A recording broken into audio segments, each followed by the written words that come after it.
question, right? Timothy's Uzona Onoye as the constitutional pathway to impeachment. Uzona, take it away. All right. The Constitution of Nigeria, 1999, Section 188, spelled out how a governor or the processes that will lead to the impeachment of a governor.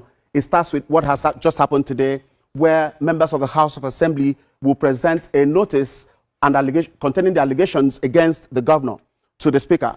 And then the Speaker will forward it to the governor for his response. And this will be done within 7 days. Note, within 7 days. It can happen in 1 day or more, but not less than 7 days. Subsection 3 of that same section of the Constitution, within 14 days of presentation of the notice, the Speaker of the House of Assembly, in this case, shall resolve by motion. The Assembly shall resolve by motion without any debate whether those allegations should be investigated or not. Now, the interesting part of that same whole process is in subsection 5, where within 7 days, again underline within 7 days, it could be in less than 2 days, but not more than 7 days, the Chief Judge of the state shall appoint a panel.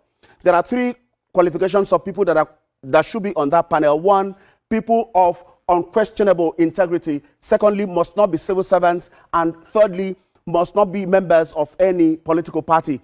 Those men will be, the panel will be set to investigate the allegations as made by the House of Assembly. Now, the panel will have within 3 months, I'm being specific with that word, within 3 months. It can take place in less than 1 week, but not more than 3 months. It's quite interesting to see how all of this will end. And then where the panel reports to the House of Assembly that the allegations has not been proved, no further proceedings shall be taken in respect of the matter. But where the report of the panel is that the allegations have been against the governor or the deputy have been proven, then within 14 days, the House of Assembly will have to make a decision on whether or not the governor will stop to function. And if that happens, he ceases to be in office immediately. Now, this part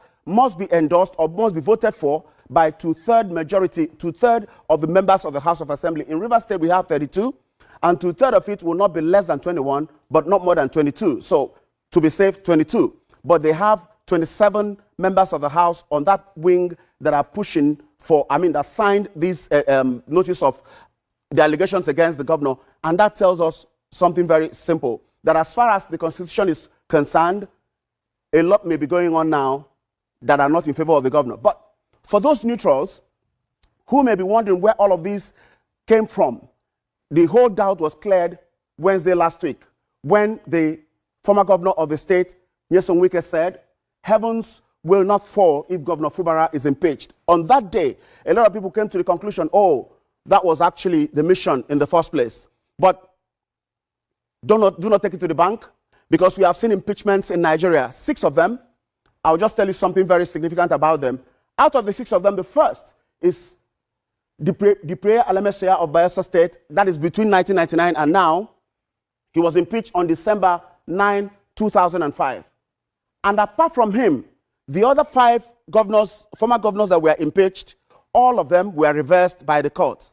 It was only Alemesea. Next was Rashidi Ladoja and Ayodele Fayose of Ekiti State. They were all impeached and reversed. And then Peter Obi of Anambra State, Joshua Dare of Plateau State, and Murtala Nyako of Adamawa State.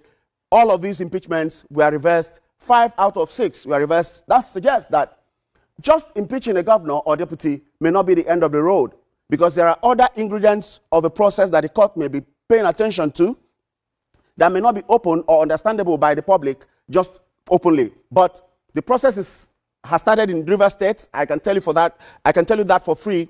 The process has started, but where it will end, we may not be able to say, because the coming days will be very crucial as we consider this. Heavens will not fall. If the House of Assembly goes ahead to impeach the governor, we will watch to see whether the heavens will fall. And if it falls, how close it will get to the earth. But one thing is certain, some people will lose the battle and not win the war.